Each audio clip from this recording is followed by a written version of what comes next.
Hi everyone, today I'm going to be doing another commentary in this lesson. The last one I did appeared pretty popular, so I thought I should do another one. And this is a self-ride, so it's just me and Winston in the arena.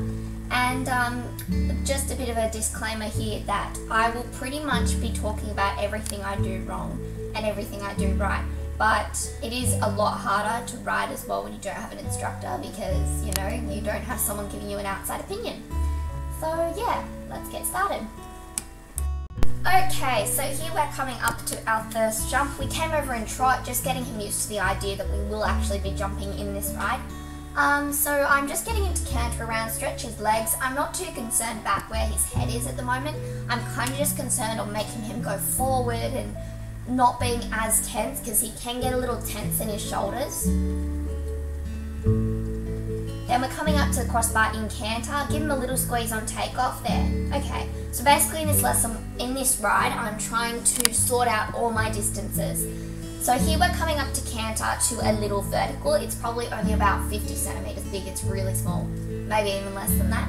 But as I said, I'm kind of just focusing on distances. Now see there how he kind of barreled around the pole, not barreled, but like he swung his hindquarters out a lot. And what I'm trying to do here is to avoid him from doing that big swing where his whole body swings out.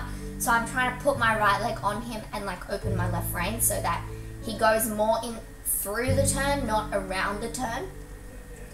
And he's always got a little bit of counter flexion, so I'm trying to improve that as well. So here I kind of sit back, then I let see how I gave him a little kick with my leg?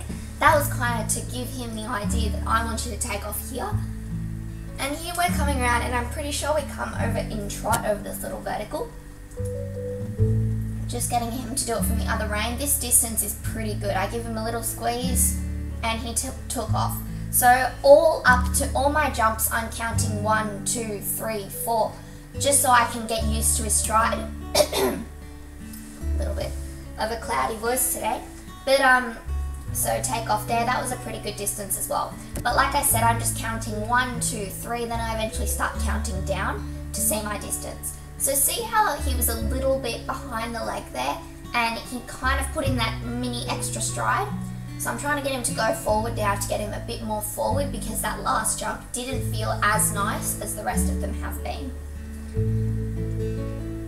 So I get him to do it again. See how he kind of swings his hindquarters out a little bit? Again, there was that awful chip, and here we actually get it the next time we come around.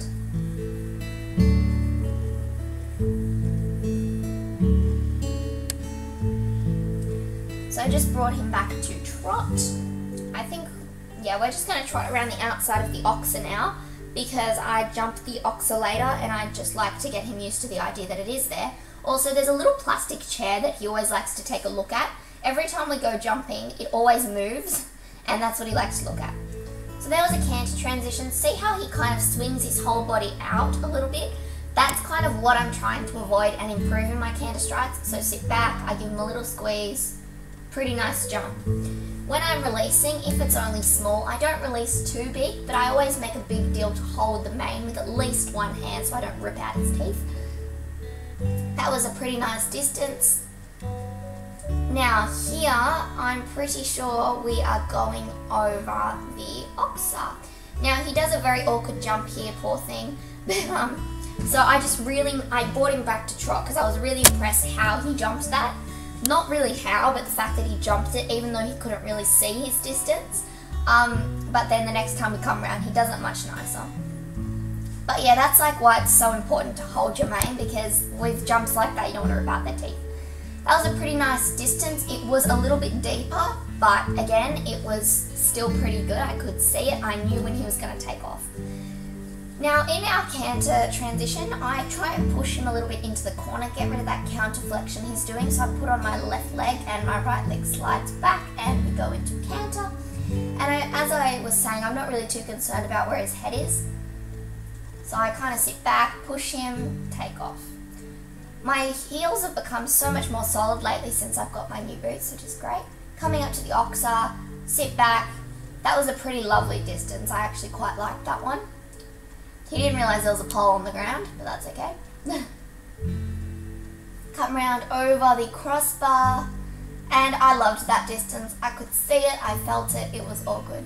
But yeah, just counting it. My instructor always if I can't see my distance, she always tells me to count my distance. So see how there was that little chip there before the jump? That is kind of what we're trying to avoid. That is what we are trying to avoid. So I'm trying to get him forward so that he takes off a little bit earlier, but it feels nicer to ride rather than getting that extra chip in the middle. So he gives me an extra chip there. And there I pushed my leg on him a little bit as I was going up to the jump to encourage him to take a canter stride before he took off, so he has that forward momentum in his head. And I give him a little squeeze there, pretty good.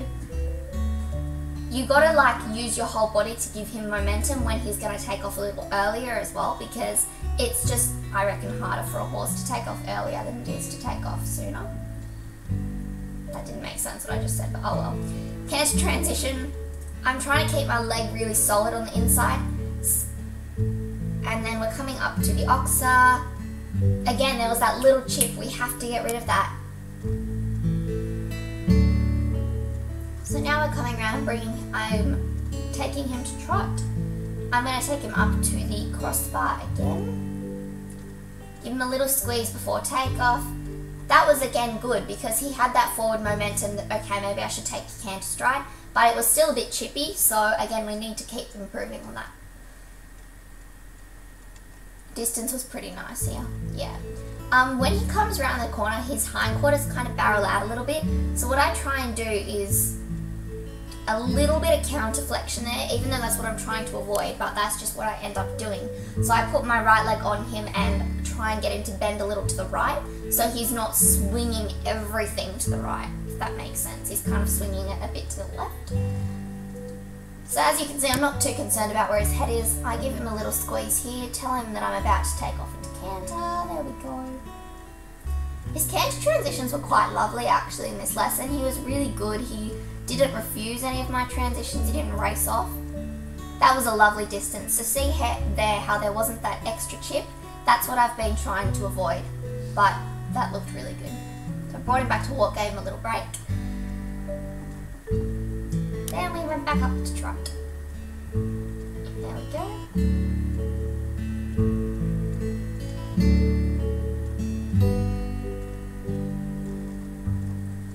So he was looking at a couple of things. I kind of didn't want to make a big deal out of it and make him look the other way, if that makes sense, because then he'd kind of know there might be something there. So I kind of just relaxed, let him look, but the problem is if he reacts to it, that's when I have to do something. That distance was nice again, you know, the stride was a little bit shorter, but at least I could still see it. I was counting 1, 2, 3 up towards it, which was good. Now in here, I think we're coming up to a canter transition again, so I'm trying to get him to get a little bit of inside flexion, but there I gave him a little jerk on the outside rein because he was kind of turning way too early, and I wanted to tell him, you know, you're not turning until I say you are. Nice distance there. See how it was a little bit earlier, but it just looked nicer, and it wasn't that chippy distance that we all hate.